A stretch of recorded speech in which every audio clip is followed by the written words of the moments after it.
Je reçois des témoignages où on me dit mais heureusement que j'étais entourée de mes amis et heureusement qu'ils m'ont pas lâché. On sait que ça existe depuis des années, mais à ce point-là, c'est quand même hallucinant. Et c'est tout le temps ce qui revient dans les témoignages, c'est rester entouré parce que c'est ce qui fait qu'une fois qu'on est drogué, on va plus ou moins se retrouver quand même en sécurité après sans risquer derrière en plus une agression.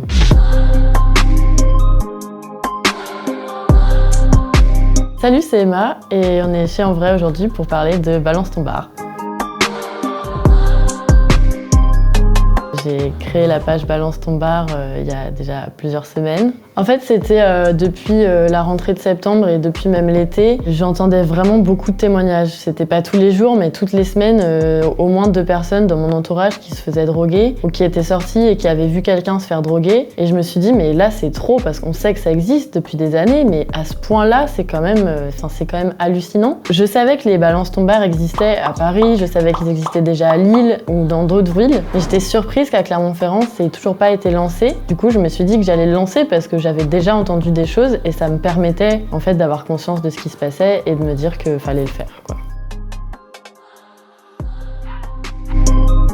Alors au début, pendant 2-3 semaines, je dirais que j'ai quand même reçu un afflux de témoignages parce que tout ce qui s'était passé depuis plusieurs mois n'avait pas été dit, donc on m'a envoyé des messages pour me le dire. Après, je reçois régulièrement le même nombre de messages quand même. Sur une semaine, je dois recevoir à peu près au moins 30 témoignages, je pense. Sur les 30 témoignages que je reçois, il y a une dizaine qui vont être publiés, que je publie au fur et à mesure, parce qu'en fait, on m'envoie des fois les témoignages de personnes qui sont sorties et qui ont vu des gens se faire droguer ou qui ont assisté, qui étaient avec leurs amis et leur ami s'est fait droguer. Mais après, moi, j'ai pris le parti de dire que je ne publierai que les témoignages de personnes qui m'envoient des messages qui se sont fait directement droguer pour un souci plus ou moins de véracité.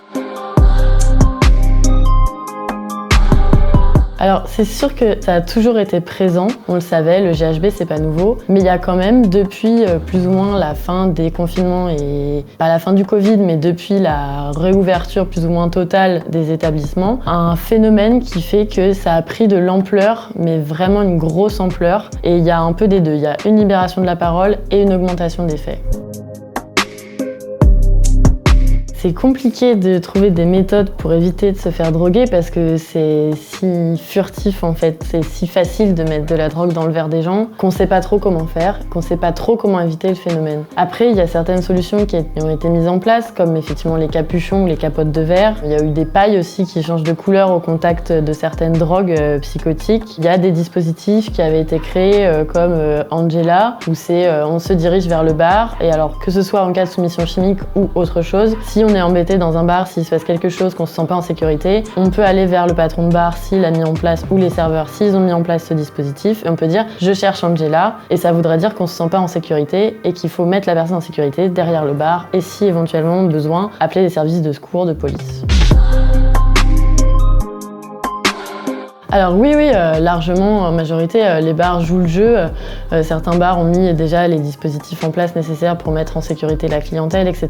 Certains bars ont un peu plus de mal à jouer le jeu et à reconnaître, évidemment, je pense, ça doit pas être facile, mais de reconnaître que ça se passe un peu sous leur nez dans leur établissement. Mais globalement, quand même, ils se rendent compte que c'est un problème et que c'est un problème pour tout le monde, pour eux, pour la client, c'est grave et qu'il faut faire quelque chose.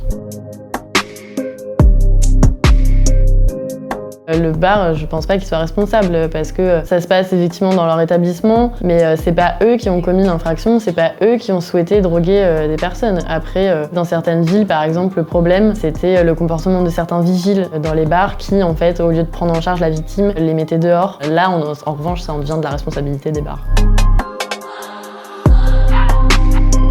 Toutes les personnes qui pensent avoir été droguées ou ont été droguées, qu'elles sont pas seules, on les croit, qu'il y a des associations et des numéros qui peuvent être retrouvés sur le compte dans les stories pour aide à la victime et les aides psychologiques. Il faut surtout pas hésiter à aller porter plainte. C'est pas facile, c'est pas une obligation, mais plus les services de police auront de plaintes, plus ils se rendront compte du phénomène et plus ça fera bouger les choses. Abonne-toi.